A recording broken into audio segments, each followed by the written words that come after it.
8 రకాల test sir 8 రకాల టెస్టులు చేస్తున్నారు. ఎక్కడ కూడా ఇన్ని రకాల టెస్టులు చేసి మెడిసిన్స్ ఇవ్వరు జనరల్గా. ఇలా టెస్ట్ నేను అబ్జర్వ్ చేసింది ఏంటంటే, నేను కూడా ఒక డాక్టర్, ఆయుర్వేదిక్ డాక్టర్ను, వాస్తు జ్యోతిష్ని. ఫీవర్ టెస్ట్ అంటే ఇట్లా పెట్టింది చూడు, అది ఫీవర్ అంటే మీకు జ్వరం ఎంత ఉన్నది తెలుస్తుంది. 98, 96, 98 ఉంటే పర్వాలేదు, 100 దాటితే జ్వరం ఉన్నట్టు. రెండోది ఐ టెస్ట్ అంటే కళ్ళు చూపుతాడు, ఆ కళ్ళల్లో ఎట్లా ఏమున్నది, కళ్ళల్లో ఏమైనా పచ్చగా ఉన్నాయా, కామిలా వచ్చిందా అనేది చేస్తారు. మూడోది స్టెథోస్కోప్ తోటి మీకు హార్ట్ బీటింగ్ చూస్తాడు, హార్ట్ బీటింగ్ కరెక్ట్గా ఉన్నదా లేదా, ఒకవేళ బీపీ లెవెల్ ఉన్నాయి. తర్వాత టంగ్ టెస్ట్ అని ఉంటుంది. టంగ్ టెస్ట్ అంటే నాలుక చూడడం వల్ల నాలుక జీర్ణశక్తి ఉందా లేదా అని తెలిసిపోతుంది. అది దొడ్డుగా ఉందా, బక్కగా ఉందా, ఏమైనా మచ్చలు ఉన్నాయని చూస్తాడు.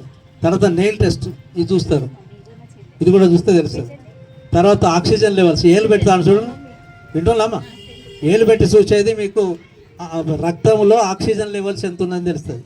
90 నుంచి 99 వరకు ఉండాలి, 95 దాటి ఉండాలి. 95, 90 లోపల ఉన్న వాళ్ళందరూ కరోనాలో వచ్చిపోయింది. దానికే వాళ్ళు ఆక్సిజన్ పెట్టి సెట్ చేస్తారు. 95, 96, 99 ఉండాలి.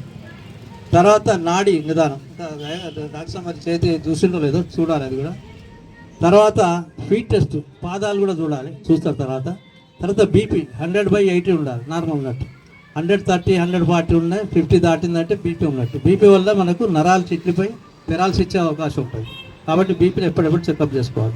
షుగర్ కూడా 130 వరకే ఉండాలి, దాటిందంటే అది కూడా ప్రాబ్లమ్స్ వస్తాయి, లోపల ఉన్న ఆర్గాన్ సిస్టమ్ అంతా కూడా ఖరాబ్ అవుతుంది. కాబట్టి షుగర్ను బీపీని రెండున్నా కరెక్ట్ చూసుకోవాలి. తర్వాత ఆక్సిజన్ లెవెల్ బ్లడ్లో ఉన్నదా లేదా ఒకటి చూసుకోవాలి. లాస్ట్ టెంపరేచర్ అంటే ఫస్ట్ చూసినారు, అది కూడా చూసుకోవాలి. ఇవన్నీ కూడా డాక్టర్ సాబ్ మంచిగా చూసుకొని మందులు ఇస్తున్నారు. వారికి ధన్యవాదాలు, అందరు సపోర్ట్ కొట్టారు. Thank you sir.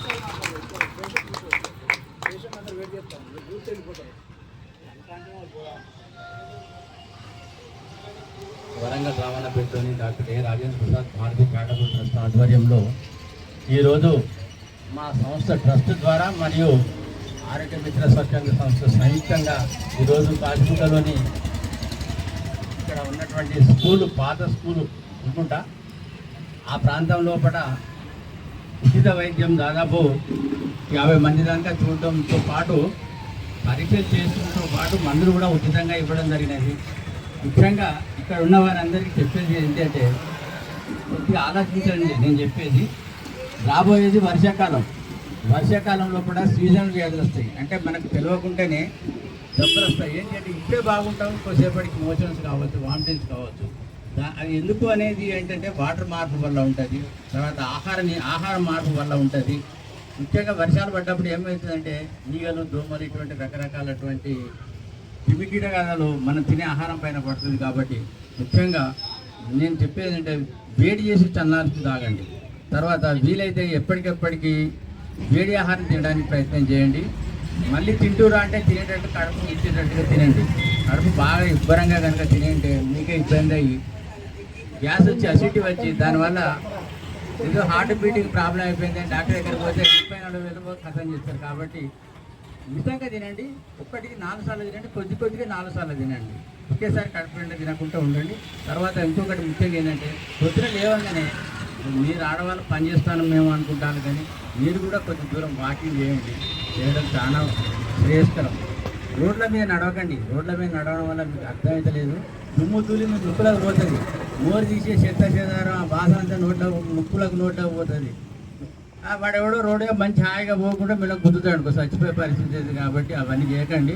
ఇంట్లోనే అటో ఇటో ఒక 10 సార్లు నడవండి. వీలైతే స్కిప్పింగ్ చేయండి. ఈ ఏజ్లో మాకు స్కిప్పింగ్ అని అనుకోకండి. స్కిప్పింగ్ చేయడం చాలా శ్రేయస్కరం. చిన్నప్పుడు మీ అందరికీ అర్థమైంది అనుకుంటా, స్కూల్లో స్కిప్పింగ్ చేయించేది, అది ఎంత శ్రేయస్కరం. సరే ఈ రోజులు అంటే మీరు ఇంకా ముఖ్యంగా చెప్పాలంటే ఇక ఈత పోవాలంటే పోలేరనుకో, ఇక్కడ మన దగ్గర లేదు. యాక్చువల్గా ఈత కొట్టడం అనేది చాలా అన్నిటికంటే ముఖ్యమైన ఆరోగ్యకరమైన విషయం. మీరు పాటిస్తూ మీ ఆరోగ్యాన్ని వచ్చే సీజన్ వ్యాధిలో ఆరోగ్యం ఉంటారని మనస్ఫూర్తిగా కోరుకుంటూ మీ అందరికీ సెలవు తీసుకుంటూ నమస్కారం తెలియజేస్తున్నాను.